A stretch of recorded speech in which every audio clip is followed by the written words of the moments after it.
रहे हैं nation view बीना त्यागी के साथ। 8 बज चुके हम हाजिर हैं देश और दुनिया की हर उस खबर के साथ जो रखती है आपसे सरोकार।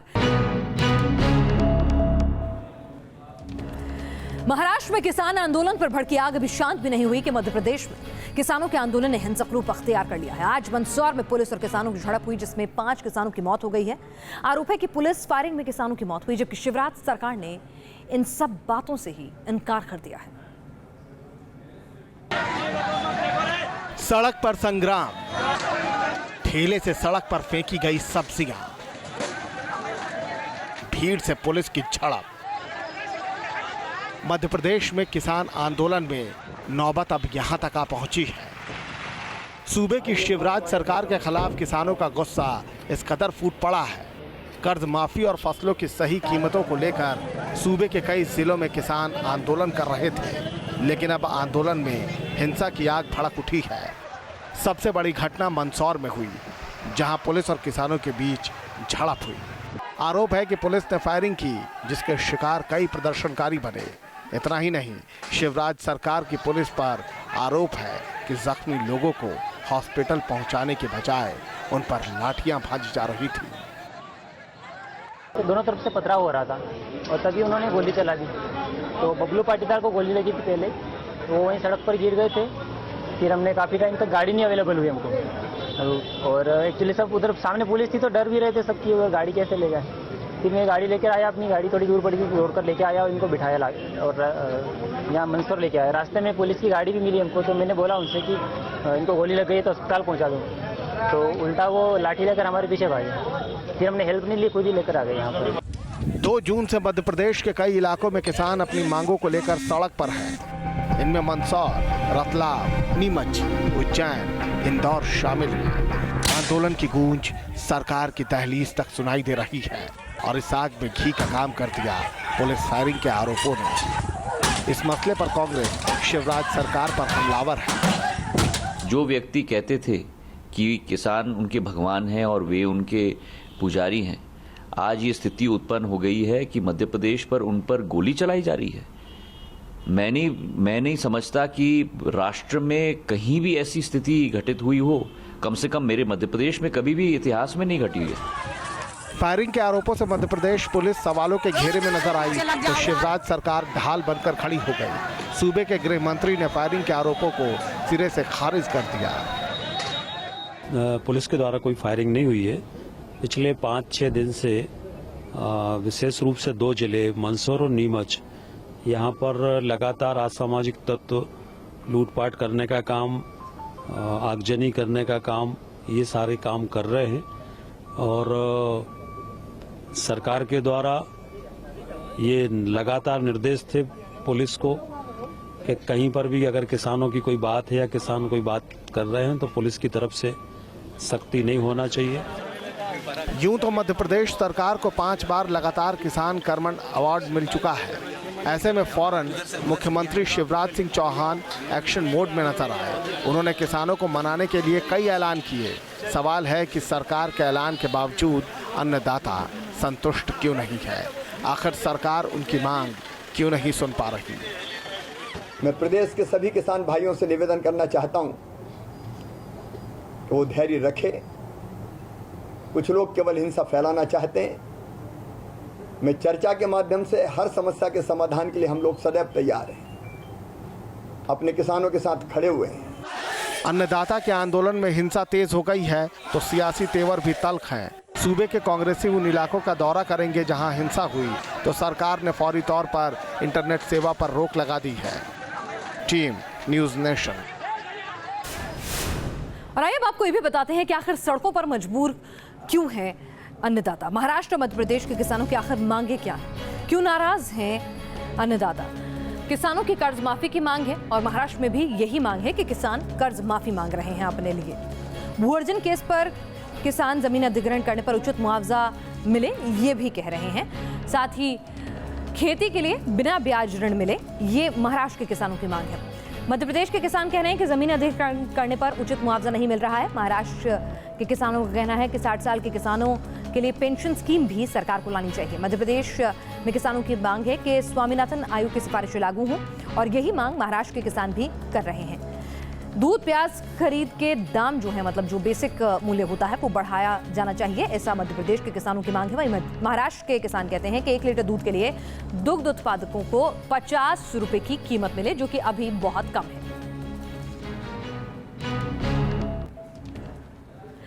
दरअसल किसान ऋण के चलते आत्महत्या करने को भी मजबूर हो रहे हैं, जिसकी बानगी हम लगातार। सबसे ज्यादा स्थिति खराब है महाराष्ट्र के अंदर। महाराष्ट्र में किसानों पर कर्ज का बोझ है 36,57,000 रुपए। 30,500 करोड़ का कर्ज है इन किसानों पर, माफ कीजिएगा। आर्थिक तंगी के चलते कर्ज चुकाने में दिक्कत आ रही है। कर्ज माफी के लिए सरकार पर 30,500 करोड़ का अतिरिक्त बोझ आएगा।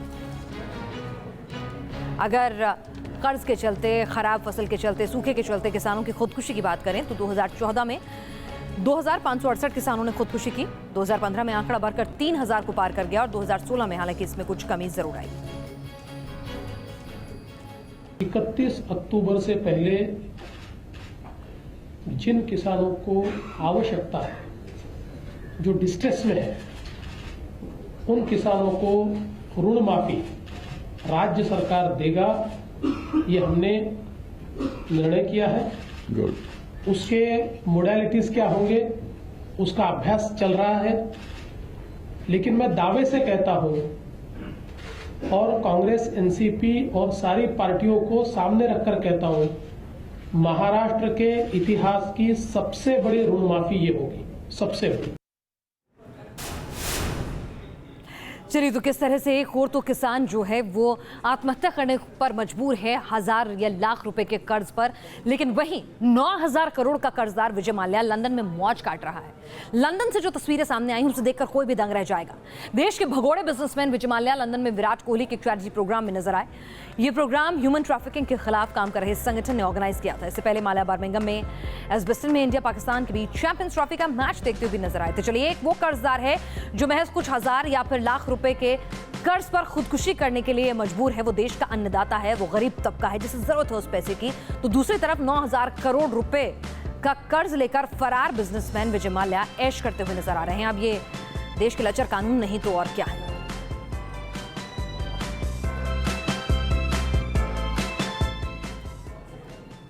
और आइए अब आपको दिखाते हैं लखनऊ की सड़क पर बीजेपी विधायक की सरेआम दादागिरी। आरोप है कि मऊ की मोहम्मद गोहाना सीट से विधायक श्रीराम और उनके समर्थकों ने पुलिस वाले के साथ मारपीट की है। गाड़ी रोकने पर विधायक और उनके समर्थक इतने नाराज हो गए कि टीएसआई के सामने ही होमगार्ड को थप्पड़ जड़ दिया। तस्वीरों में बीजेपी विधायक के समर्थक सरेआम दबंग या फिर यूं कह लीजिए गुंडई करते हुए साफ नजर आ रहे हैं। आप भी देखिए कैसे विधायक श्रीराम के समर्थक होमगार्ड के जवानों पर आग बबूला हो रहे हैं। पहले तो रॉन्ग साइड में आते हैं, उसके बाद क्योंकि विधायक हैं तो वीआईपी कल्चर ऐसे कैसे खत्म होगा कि कानून तोड़ते हैं, शर्मिंदगी या चालान कटवाने की बजाय गुंडागर्दी पर उतर जाते हैं विधायक जी और उनके समर्थक। योगी जी अगर इन तस्वीरों को देख रहे हों तो कम से कम पुलिस महकमा तो उनके खिलाफ एक्शन लेने की हिमाकत या जरूरत नहीं कर पाया। आप तो कम से कम अपने विधायक को समझाएं।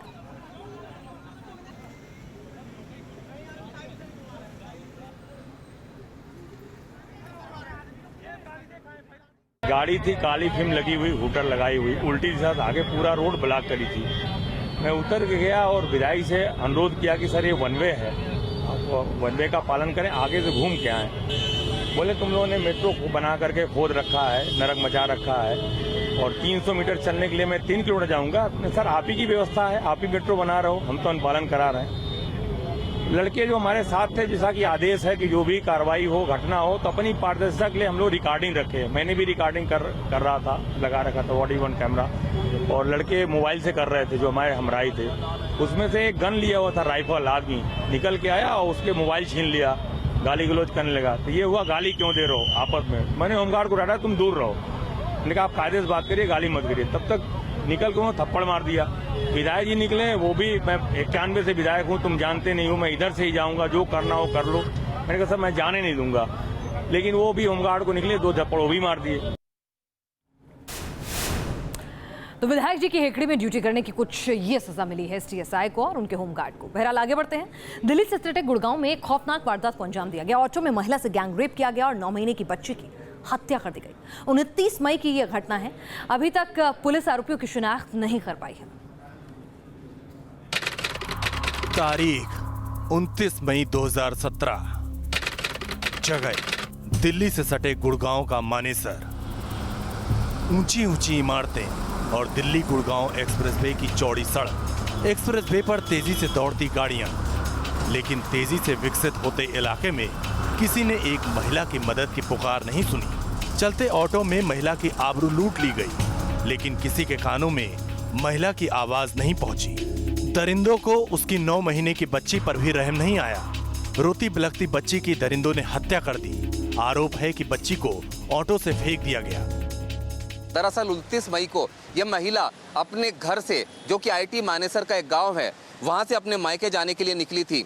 उसकी 9 महीने की बच्ची भी इस महिला के साथ थी। थोड़ी दूरी पर चलने पर ही एक ऑटो मिला जिसके अंदर 3 लोग सवार थे। एक शेयरिंग ऑटो था। इन लोगों ने भरोसा दिलाया कि इस महिला को ये लोग सुरक्षित उसके मायके तक पहुंचा देंगे, लेकिन रास्ते में ही इस महिला के साथ छेड़छाड़ की कोशिश की गई और जब उसकी 9 महीने की बच्ची रोने लगी तब महिला का आरोप है कि उसका गला दबाकर, उसका मुंह बंद कर 9 महीने की मासूम बच्ची की हत्या कर दी गई और मानेसर इलाके में ही सेक्टर 8 में एक सुनसान इलाके में ले जाकर महिला के साथ गैंगरेप किया गया। दिल्ली गुड़गांव एक्सप्रेसवे के सुनसान इलाके में वारदात को अंजाम दिया गया। बताया जाता है कि वारदात के बाद महिला 5 घंटे तक मदद के लिए भटकती रही। पहले मामले में सिर्फ हत्या का केस दर्ज हुआ था। अभी तक मामले में किसी की गिरफ्तारी नहीं हुई, न ही पुलिस आरोपियों की शिनाख्त कर पाई है। मारपीट की जो और उसके मुंह पे और उसकी बच्ची के मुंह पर हाथ रख दिया, जिस कारणवश आगे उसकी बच्ची की डेथ हो गई, जिस संबंध में हमने मुकदमा उसी टाइम दर्ज कर लिया था।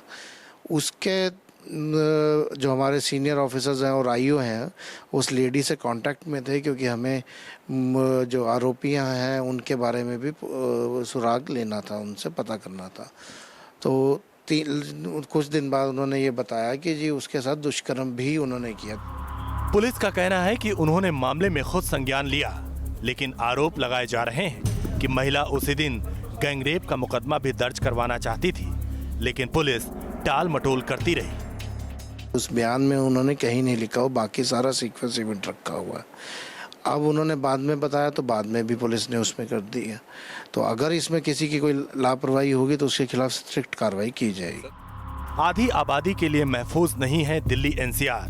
बढ़ते अपराध की घटनाएं इसकी तस्दीक करती हैं। 15 मई को गुड़गांव में ही नॉर्थ ईस्ट की महिला से गैंगरेप का सनसनीखेज मामला सामने आया था।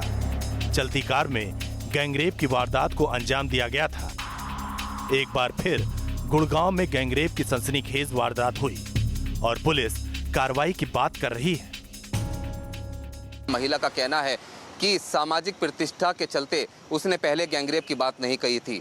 फिलहाल पुलिस का कहना है कि महिला की काउंसलिंग कराई गई है, 164 के बयान दर्ज कराए गए हैं, लेकिन महिला की हालत अभी स्टेबल नहीं है, लिहाजा स्केचेस जो आरोपी के हैं वो तैयार नहीं कराए गए हैं और स्केचेस तैयार होने के बाद जल्द ही इस मामले में आरोपियों को गिरफ्तार कर लिया जाएगा। वीडियो जर्नलिस्ट आरिफ के साथ रुमानुल्लाह खान, न्यूज़ नेशन, गुरुग्राम।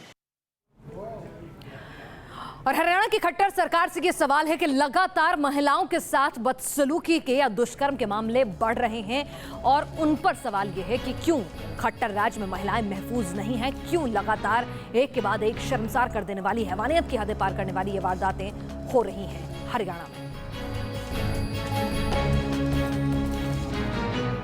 बांदीपुरा में आतंकियों की साजिश तार-तार हो गई। उरी हमले की फिराक में आए 4 दहशतगर्द ढेर हो गए, क्योंकि हिंदुस्तान का जाबाज इकबाल जाग रहा था।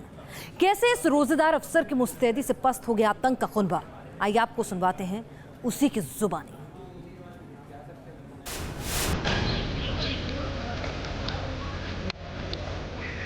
ढेर हो गए आतंकी, पस्त हो गए खतरनाक इरादे, क्योंकि हिंदुस्तान का इकबाल जाग रहा था।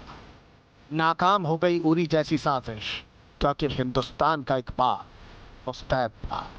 इसे इत्तेफाक कहिए या खुदा की मेहरबानी, एक रोजेदार अफसर की कुशल रंगीत के आगे ढेर हो गए आतंक। ये इत्तेफाक कहा जा सकता है या ऊपर वाले की मेहरबानी कि ये चीज़ मैं उठा हुआ था, इस वजह से शायद मैं बेहतर तरीके से इसको कोऑर्डिनेट किया। वक्त सुबह का था। सीआरपीएफ की 45वीं बटालियन के कमांडेंट इकबाल अहमद जग चुके थे। रमजान के पाक महीने में वो सहरी करके बैठे ही थे कि अचानक आतंकियों ने हमला कर दिया। अपने वायरलेस सेट पर गोली की आवाज सुनकर इकबाल अहमद चौकन्ने हो गए और फिर मुस्तैद इकबाल बढ़ चले मोर्चा संभालने। इंतजार कर रहा था कि अब अजान होगी, फिर नमाज पढ़ी जाएगी। तो लकीली मैं उठा हुआ था, इस वजह से सारी चीज़ें कोऑर्डिनेट हुई। 3 राउंड का एक बस्ट है, तो मैंने फ़ौरन अपने स्टाफ को बोला कि अरे देखो ये राउंड कहाँ से है, ये आवाज़ कहाँ से आई। इसके बाद जैसे ये लोग बताते, इसके बीच में मतलब तर की काफ़ी आवाज़ इन्होंने, और करीब 5-7 मिनट तक लगातार फायरिंग चलती रही। फिर पता चला कि वहाँ पे है। मैं भी फटाफट तैयार हुआ, और तैयार होने के बाद अपनी टीम के साथ में स्पॉट पे पहुँच गया। रोजे पर रहते हुए ही इकबाल अहमद ने पूरे ऑपरेशन की अगुवाई की। करीब 1.5 घंटे के एनकाउंटर के बाद हिंदुस्तान के जाबाजों ने आतंकियों को ढेर कर दिया। लेकिन दहशतगर्दों के इरादे कितने खतरनाक थे, ये आप खुद इकबाल अहमद की जुबानी जान लीजिए।